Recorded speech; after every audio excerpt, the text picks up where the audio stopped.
भारत को आज़ाद हुए 73 साल हो गए, पर आज़ाद भारत इसलिए आज़ाद है क्योंकि आज़ादी की कीमत भारत के उन वीर सपूतों ने अपने लहू से दी है।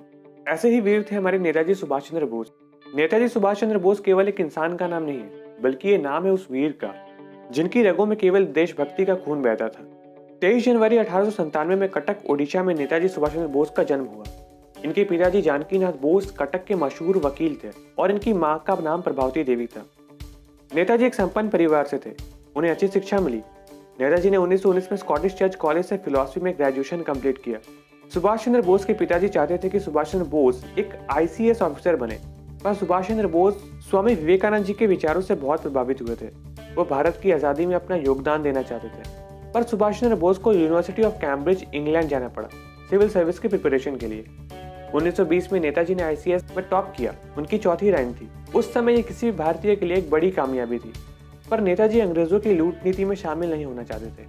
1921 में नेताजी ने आईसीएस से इस्तीफा दे दिया और आत्मसंकल्प किया कि वो अंग्रेजों को भारत से खदेड़ेंगे और भारत को स्वतंत्र बनाएंगे। इसके बाद सुभाष चंद्र बोस ने चित्तरंजन दास के मार्गदर्शन में स्वराज नाम का न्यूज़पेपर प्रिंट करना शुरू किया। इसी समय सुभाष चंद्र बोस ने महात्मा गांधी का साथ दिया असहयोग आंदोलन में।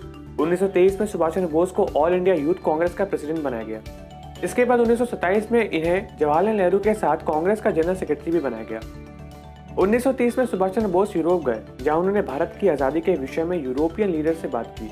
इसके साथ ही उन्होंने अपनी बुक द इंडियन स्ट्रगल को भी पब्लिश किया, जिसमें अंग्रेजों द्वारा भारत पे हो रहे अत्याचारों के बारे में लिखा गया था। मूर्ख अंग्रेजों ने इस बुक को बैन कर दिया, सोचा कि आज़ादी ऐसे ही रुक जाएगी, पर उन्हें ये नहीं पता था कि चिंगारी मशाल बन चुकी है। 1936 में सुभाष चंद्र बोस भारत वापस आए और उनके वापस आते ही उन्हें अंग्रेजों ने जेल भेज दिया।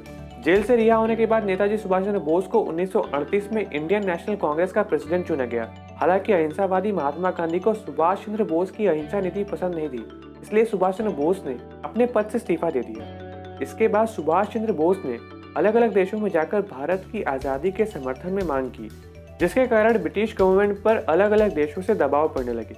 इसके साथ ही जर्मनी और जापान भी भारत की आज़ादी का समर्थन करने लगे। जापान के साथ मिलकर नेताजी सुभाष चंद्र बोस ने आज़ाद हिंद फौज का गठन किया। इसी दौरान तुम मुझे खून दो, मैं तुम्हें आज़ादी जैसे क्रांतिकारी नारे लगाकर भारत के लोगों में आज़ादी की इच्छा और प्रबल कर दी।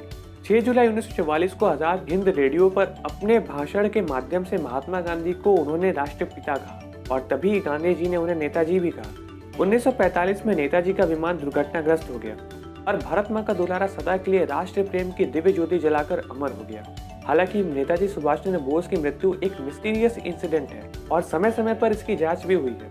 बोस भारत माँ के उन वीर सपूतों में से एक है जिनका कर्ज आजाद भारतवासी कभी नहीं चुका सकते। नेताजी सुभाष चंद्र बोस ट्रस्ट और डिवोशन का सही मायनों में मतलब जानते थे। लोगों को ट्रस्ट था नेताजी पे और नेताजी का डिवोशन था कि वो अपनी मातृभूमि भारत माँ को आज़ाद करेंगे। आई होप ये वीडियो आप लोगों को अच्छी लगी होगी। वीडियो देखने के लिए आप सभी का बहुत बहुत धन्यवाद। जय हिंद।